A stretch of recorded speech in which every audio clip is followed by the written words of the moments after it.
평화를 소유하려면 평화를 가르침으로써 평화를 배워라.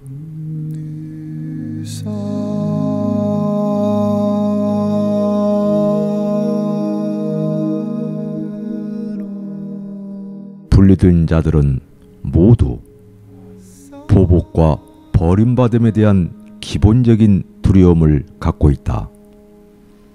그 이유는 그들이 공격과 거부가 가능하다고 믿기 때문이며, 따라서 바로 이것이 그들이 지각하고 가르치고 배우는 것이다.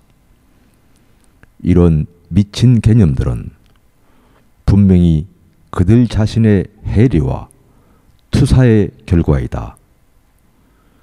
너희의 정체는 너희가 가르치는 바로 그것이지만, 너희가 잘못 가르칠 수 있다는 사실, 따라서 너희 자신을 잘못 가르칠 수 있다는 사실은 너무나 분명하다.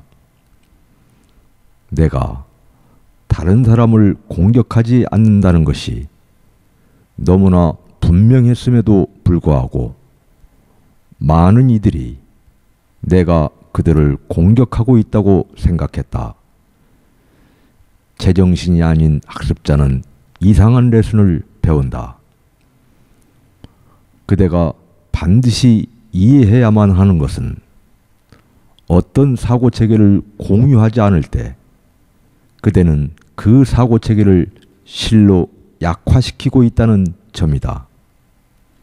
따라서 그 사고체계를 옹호하는 자들은 그대가 그 사고체계를 공유하지 않으면 그것을 그들에 대한 공격으로 지각한다. 그 이유는 모든 이가 자신을 자신의 사고체계와 동일시하기 때문이며, 또한 모든 사고체계는 그대가 그대의 정체를 무엇이라고 믿느냐에 중심을 두기 때문이다. 만약 그 사고체계의 핵심이 진실한 것이라면 거기에로부터는 오직 진리만 확장해 나온다. 그러나 거짓말이 그 중심에 있다면 오직 속임수만 퍼져 나온다. 좋은 교사라면 누구나 오직 근본적인 변화만이 지속된다는 것을 알고 있지만 그 수준에서 시작하지는 않는다. 변화하고자 하는 동기를 강화하는 것이 그들의 첫째이자 최우선적인 목표이다. 그것은 또한 그들의 마지막이자 최종적인 목표이기도 하다. 학습자 안에서 변하려는 동기를 고양시키는 것이 변화를 보장하기 위해 교사가 해야 할 필요가 있는 전부이다. 그 이유는 동기의 변화는 실로 마음의 변화이기 때문이다. 그리고 이것은 필연적으로 근본적인 변화를 일으키게 되는데, 왜냐하면 마음이야말로 실로 근본적이기 때문이다. 그렇다면 역전, 즉 무효화하는 과정의 첫 단계는 얻는다는 개념을 무효화하는 것이다. 따라서 성령의 첫 레슨은 소유하려면 모두에게 모두 주어라 였다. 앞에서 이것은 일시적으로 갈등을 증폭시키기 쉽다고 말했는데, 이제 이 점에 대해 좀 더 분명하게 밝혀보겠다. 현 시점에서 너는 아직 소유와 존재의 동등성을 지각하지 못한다. 그러기 전에는 소유는 존재의 정반대처럼 보인다. 따라서 첫 레슨에는 모순이 포함되어 있는 것처럼 보인다. 왜냐하면 그것은 아직 갈등 속에 있는 마음이 배우는 레슨이기 때문이다. 이것은 곧 동기에 갈등이 있음을 의미하며 따라서 이 레슨은 아직 일관되게 배워질 수 없다. 더 나아가 학습자의 마음은 그 자신의 분열을 투사하며 따라서 다른 이들 안에서 일관된 마음을 지각하지 않는다. 결과적으로 학습자는 다른 이들의 동기를 의심하게 된다. 바로 이것이 여러 면에서 첫 레슨이 가장 배우기 어려운 진짜 이유이다. 이 단계의 학습자는 여전히 자기 안의 에고를 강하게 의식하고 있으며 주로 다른 이들 안에 있는 에고에게 반응한다. 그러므로 그는 자기 자신이나 다른 이들에게 마치 자기가 정말 믿고 있는 것이 진리가 아닌 것처럼 반응하라는 가르침을 받고 있다. 언제나처럼 위아래가 뒤바뀐 에고는 첫 레슨을 제정신이 아닌 레슨이라고 지각한다. 사실 이것이야말로 에고가 선택할 수 있는 유일한 대안이다. 다른 대안이라면 에고 자신이 미쳤다는 너무나도 뻔한 결론일 텐데 이것은 에고로서는 훨씬 더 받아들이기 어렵기 때문이다. 그렇다면 다른 생각의 결과물들과 마찬가지로 에고의 판단은 에고의 정체에 의해 미리 결정된다. 그렇지만 여전히 생각하는 자 안에서 마음의 변화가 일어나면 근본적인 변화가 일어날 것이다. 그러는 동안 성령의 음성이 점점 분명해지면서 학습자가 이것에 귀 기울이지 않을 수 없게 된다. 그렇다면 학습자는 당분간 상충하는 메시지를 받고 둘 다 받아들인다. 이것이 소통에 있어서의 고전적인 이중 구속이다. 상반된 두 사고체계 사이의 갈등으로부터 벗어나는 방법은 분명히 하나를 선택하고 다른 하나를 버리는 것이다. 만약 그대가 그대의 사고체계와 동일시하여 그 동일시를 벗어날 수 없는 상태에서 서로 완전히 어긋나는 두 사고체계를 받아들인다면 마음의 평화는 진정 불가능할 것이다. 그대가 두 사고체계를 다 받아들이는 한 틀림없이 둘 다 가르칠 것이며 그러면 갈등을 가르치고 갈등을 배우는 것이다.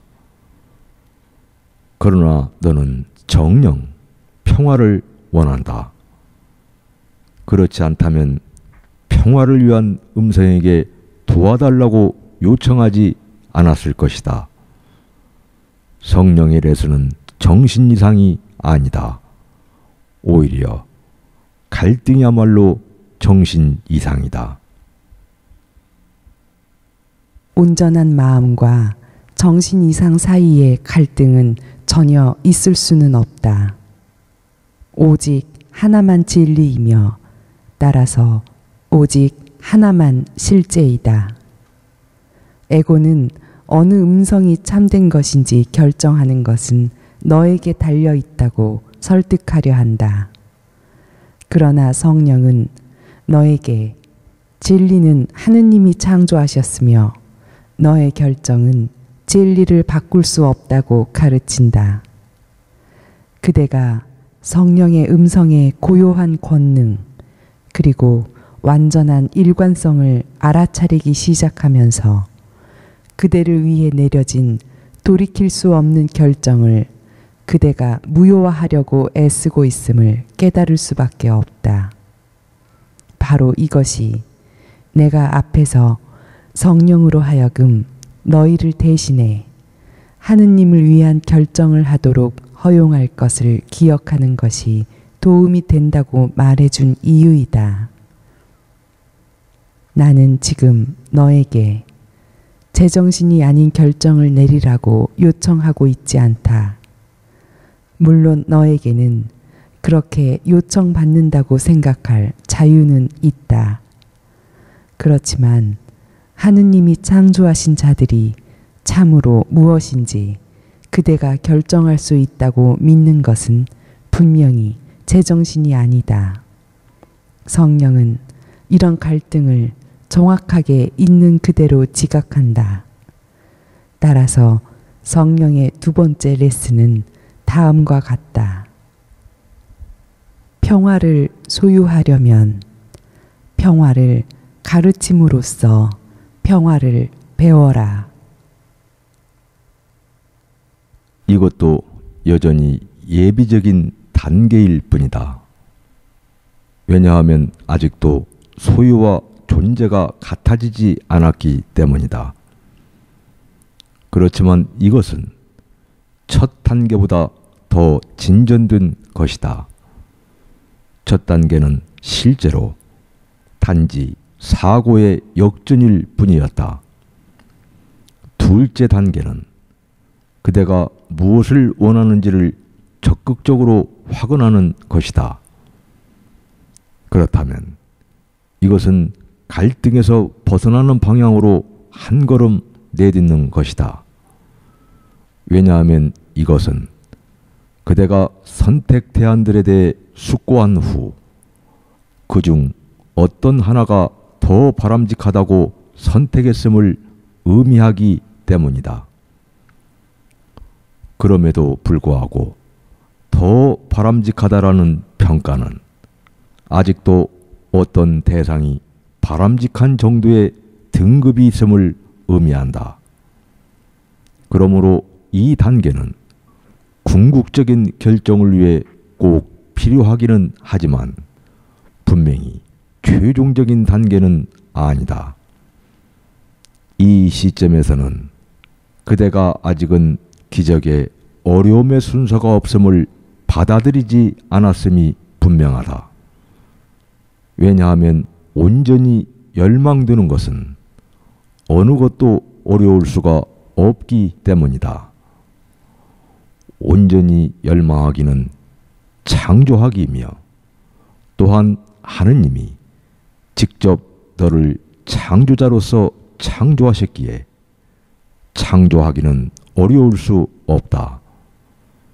그렇다면 둘째 단계는 하느님의 암과 유사한 통합된 지각을 향해 가는 큰 발걸음이기는 하지만 여전히 지각에 머물러 있다.